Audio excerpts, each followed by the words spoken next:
the Directorate deals with issues such as freedom of expression, protection of privacy, fight against terrorism, fight against corruption, fight against organised crime. These are the essential elements of our mission, and we have the chance to work on those. We are moving also to the application of these standards in the digital age, and here we are pioneering. Every year the United Nations organises a global event on internet governance. It brings together business, governments and civil society. At this event, the Council of Europe is the international organisation that has most to offer in terms of standards and norms. And here we are a leading organisation. The Internet Governance Forum is an illustration of the work we do also outside Europe's borders.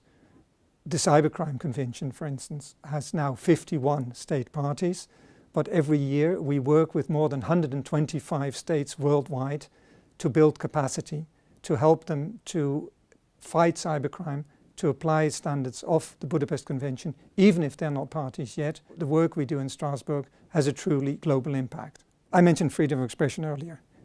A specific item that is of great concern at the moment is the freedom of journalists and the protection of journalists. More and more journalists are imprisoned, are killed every year.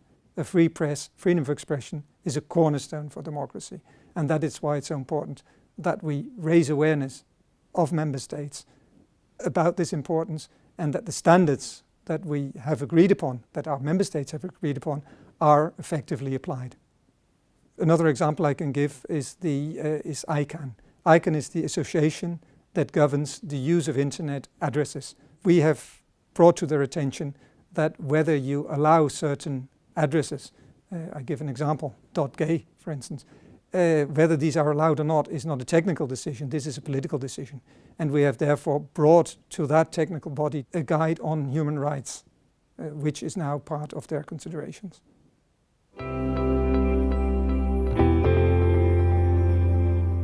We've had conflict in Europe, unfortunately, but the Council of Europe has always tried to do something about these conflicts, to do something for the people that are involved in these conflicts. What we're seeing now, though, in 2017, is not only that a number of these conflicts, unfortunately, is still there, but that we have this fundamental challenge to the basic principles that we stand for. And that is new. Sadly, in political discussions in more and more of our member states, many politicians seem to have lost the political perspective and think about a single case of the European Court of Human Rights, a single decision that doesn't suit them. They forget the perspective that this whole convention system is there to protect individuals and to prevent violent conflict on our continent. There'll be crucial elections this year, and I think it is really for the Council of Europe as a beacon to point to the values that should guide us and that have kept, despite the conflicts that have erupted, but have kept essentially peace in Europe over the past, since World War II. These challenges require, first of all, that we perhaps double our efforts in what we do, in pointing out at every possible occasion why it is important that these values exist and that they are being defended. In order to meet these challenges, we of course as staff need to do our utmost, and I'm sure colleagues are doing their utmost, but we also need the backup from member states to be able to carry out our work. And unfortunately the policy of zero nominal growth is beginning to affect our ability to respond to the challenges and to be able to respond in a way that governments expect us to respond. Certain important activities may even be taken away from the Council of Europe if we're not in a position to do the job properly. We're going down to a minimum threshold of response capacity, and that has to do with resources. What is also very important is that we adapt ourselves to these changing times. Traditionally, the Council of Europe has worked with governments.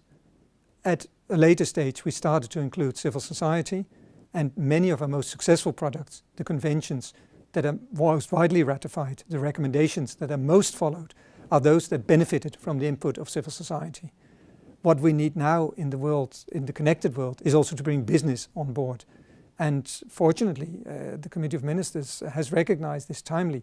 And last year in the Internet Governance Strategy, which it adopted 2016-2019, the creation of a platform for cooperation with business was called for. Why would business cooperate with us?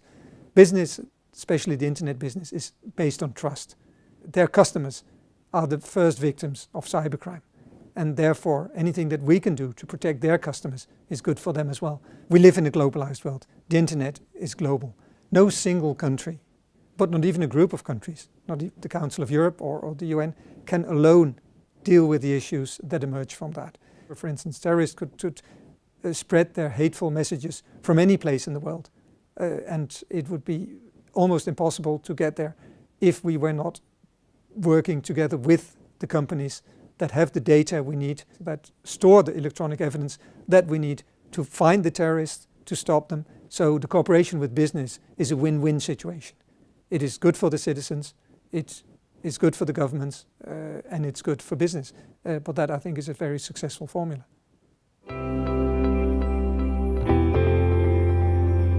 Many issues today are transversal. A lot of the themes we deal with would need to be dealt with by groups of people putting their heads together. This organization still, and this was how we were created, is based on a box approach in a way. Everyone has a little box, and we work and to make sure that our box produces the best possible result. It has been said we should try to think outside of the box. It would be even better to think that there is no box at all. And in order to be effective, we should always have the organization's interest at heart. The we should not be just our little team, the we should be the organization.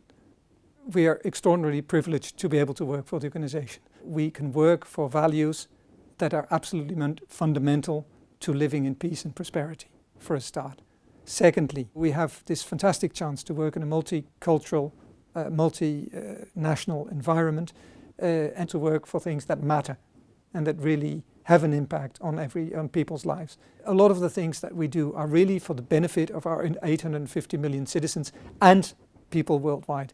And I think that is extraordinarily motivating. When you come home in the evening, I think it is extraordinary that what you've done today has contributed to making this world a better place.